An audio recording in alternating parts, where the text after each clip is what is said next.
All right, welcome back, guys. You know, in my last video, I had shown some 1/64th die-cast cars that I was, I guess, restoring. And, you know, I showed a bunch of cars that I had gotten. So I had a few people email me and question me, hey, Gary, how in the heck did you get into those little die-cast cars? And are you still going to do model car building? And yes, I'm going to do model car building. This just right now, the time that I have, this was just a simple, you know, replace some of that void of model not building, and it gave me something else to do, and that's what I was looking for. And so I got now into this little hobby of these die-cast cars. You know, I would get them sort of beat up like this and tear them apart, you know, drill them out from the bottom and re-tap them, put a screw back into them, repaint them with the factory Hot Wheel colors for 68, which is a spectral flame color, they called it.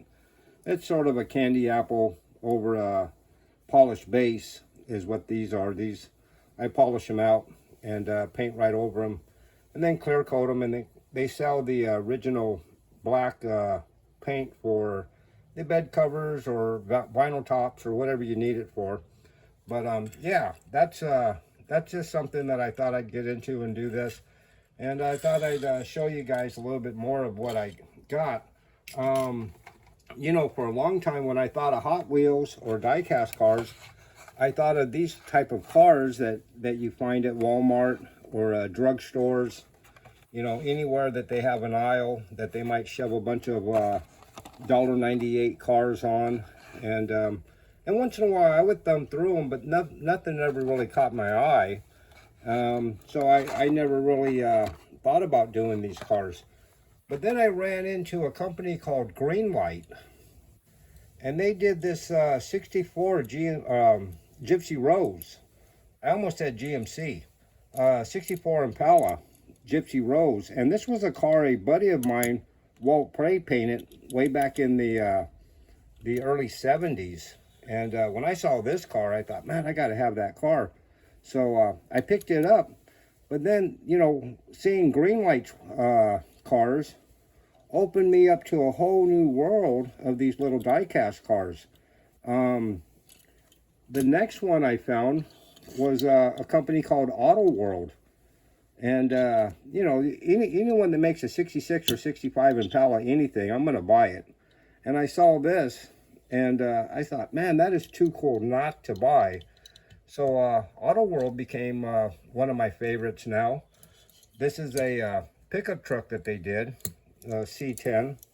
You can see the detail all up in the grill and the rear end on these cars.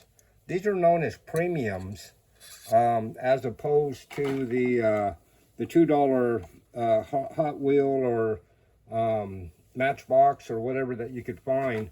These are a little bit more expensive, but they're super nice. They're well worth having if you're going to have a collection like this.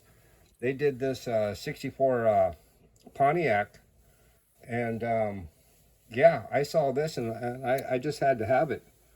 So there you go. You got Auto World and Greenlight. And I never really gave Johnny Lightning a second look until I saw this 58 Impala. And then I realized they had a whole line of really nicely accurate looking detailed cars. Here's another Johnny Lightning.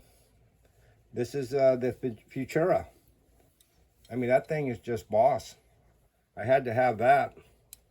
So Johnny Lightning, Greenlight, Auto World, you know, and then Hot Wheels has a little bit better grade than the $2 card. They've got also their premium cars. These are a little bit more. They're between $3 and $5, I guess, a piece. Wheels that they call real riders that are rubber, kind of neat. Cool 61 Impala with the same type of wheel, rubber tire on it. Awesome. And then Hot Wheels has a better premium. And this is the Snake and Mongoose set that I just thought was so cool. I had to have them. So, I mean, just look at that. You know, the rubber tires, the deco work on it. The finishes are just like perfect. And, you know, as being a little kid, when the Snake and Mongoose were out, you know, of course, I'm a big fan of Don Perdome and Tom McEwen. So, yeah, I had to have those. So it's very easy to get like lured into this world of die-cast cars because they have such really cool cars. Now here's another company called M2, and man, for $5, $6, you know, that was just way too cool not to buy. 57 Chevy Gasser, another M2 car, which is this 56 Ford F-150, or F-100, I guess it is. Pinstriper Cali and Son.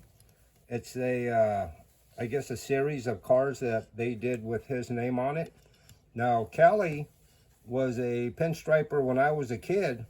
He pinstriped my 57 Chevy when I was like 16 years old.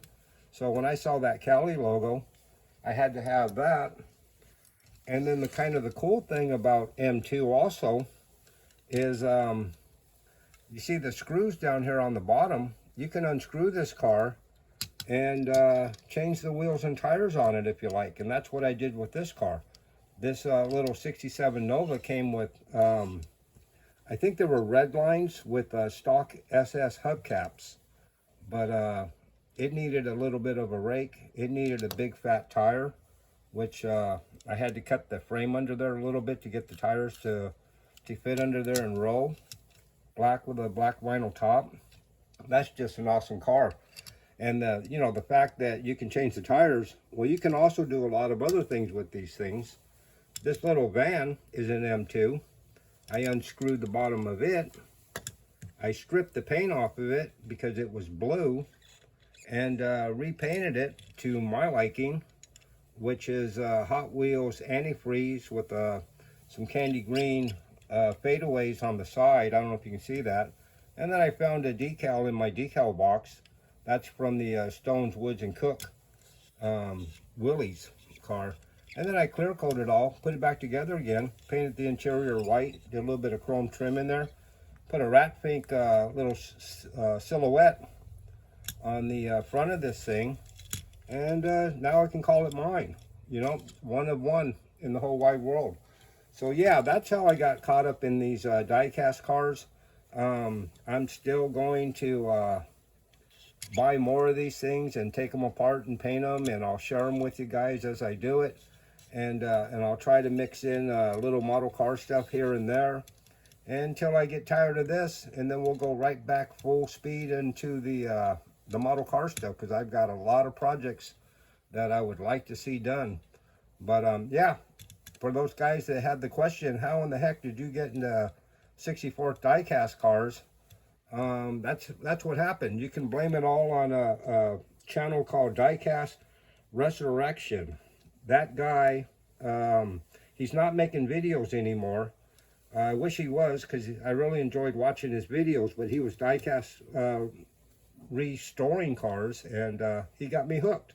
So anyways, guys, if you like this stuff, give me a like, leave me a comment, and sub me if you haven't, and I will definitely see you on the next one.